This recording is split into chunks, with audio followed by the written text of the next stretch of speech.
Hi guys, welcome back to my channel. Alam nyo ba?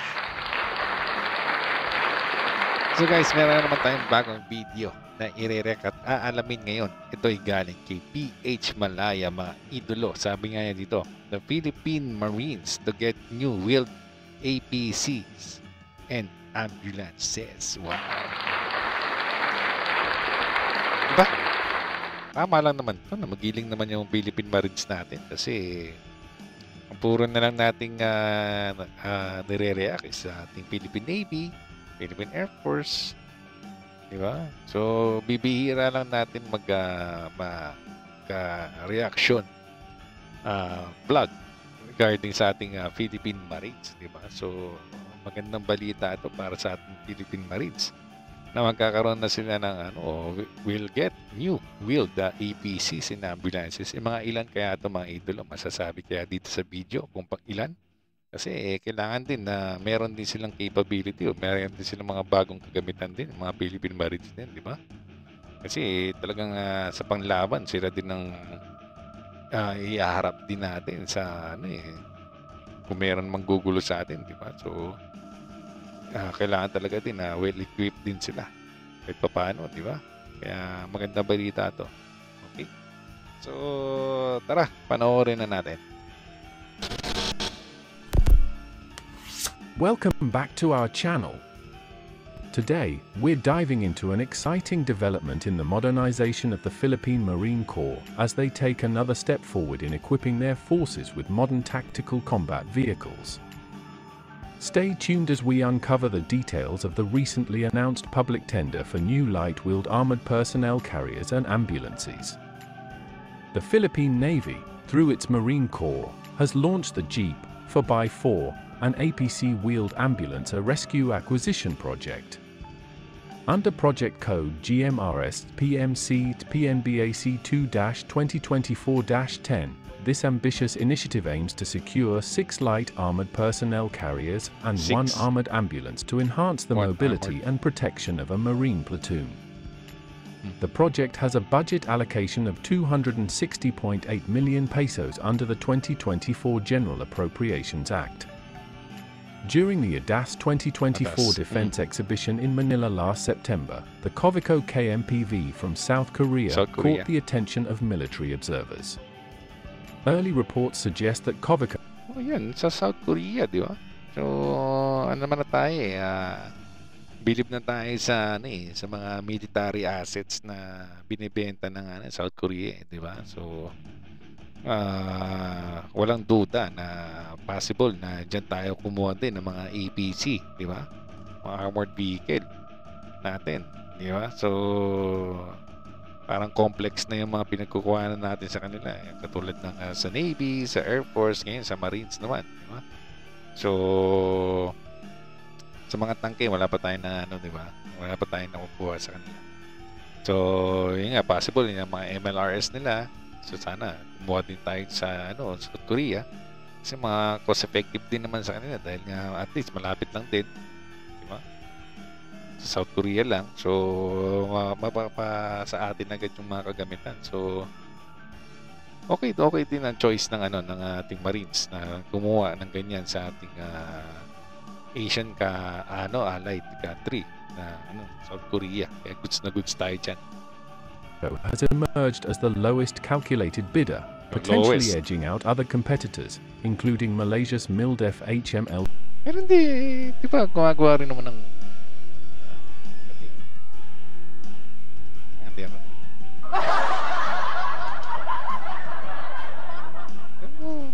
wala ba ang gumagawa din sa Philippines niyan? Alam ko meron naman, di ba? Mga ganyan. Kung meron support the local company na gumagawa ng mga armored vehicle na katulad niyan, di ba? Kasi alam ko kaya naman natin gumawa ng ganyan eh. Hindi gamitin natin yung mga armored na ginagamit sa nalagay yung mga pera, diba? Yung mga bangko. So yun, di ba? Pero yun nga, alam ko kaya naman natin gumawa ng ganyan eh. Di ba? Mas makakamura pa tayo kung gano'n. Pero kung wala, kung talaga sa Korea talaga, lowest bidder daw sila, di ba? So, walang sumali sa ating local company. So, ko lang, siyempre, hindi natin alam yun. So, ang lowest bidder daw is South Korea. Di go tayo dun. Basta yung lowest bidder, and then, according naman sa ating specification, according naman sa specification na binigay ng, ng Marines, ang South Korea ang nakakuha at lowest bidder pa sila, di goods na goods tayo dyan. TV and Thailand's Chaiseri first win. The competition for this tender has been intense. Di mo, Thailand meron, di ba? Alam ko, kaya rin naman natin gumawa ng ganyan. Kaya in the future, tayo na gumawa ng mga ganyan, mga simpleng mga ganyan, tayo na dito na gawin yan. Dito na tayo bumili, di ba? Support local, di ba? Kasi mga ganyang armaments o kagamitan naman ng military, kaya naman natin gumawa talaga yan. Alam ko kaya natin yan. Parang dito.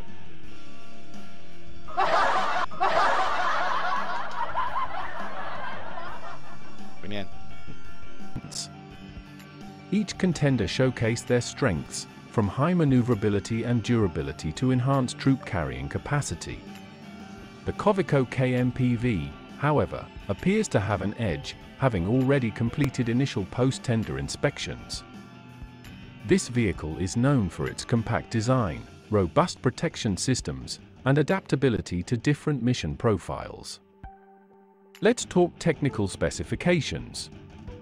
The APC variant is required to carry 8 fully equipped Marines and offer protection compliant with STANAG 4569 Level 1 standards.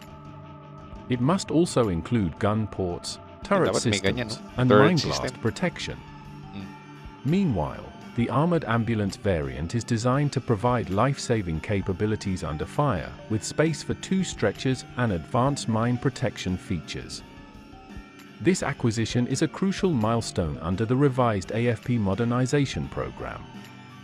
Originally envisioned as part of Horizon 2, budget constraints delayed the tactical combat vehicle project. With Horizon 3 now focusing on larger, high-value acquisitions, the Philippine Navy has decided to utilize its annual budget to secure these vehicles incrementally. Interestingly, this project serves as a test buy, allowing the Marine Corps to evaluate the performance of these vehicles before committing to larger-scale acquisitions in the future. This approach aligns with the provisions of the recently passed new Government Procurement Act, which enables repeat procurement of successful initial acquisitions through direct negotiations. With the Kovico KMPV leading the bid, this acquisition signals a step forward for the Philippine Marine Corps. The project not only enhances the Marines' mobility and protection, but also provides a glimpse into how the AFP is adapting its modernization strategies to maximize limited resources. The journey to modernizing the Philippine Marine Corps is far from over, but projects like this bring us closer to achieving a well-equipped and capable force ready to face modern challenges. What are your thoughts on this latest development? Could Kovico's KMPV be the game changer the Marines need? Let us know in the comments below, and don't forget to like. Hindi naman siguro game changer. Kumbaga, at least dagdag sa kanila asset sa ating Marines, di ba? Kasi kailangan din naman talaga ng Marines yan eh. Mga ganyan. Di ba? So, ba't ito may guhit dito?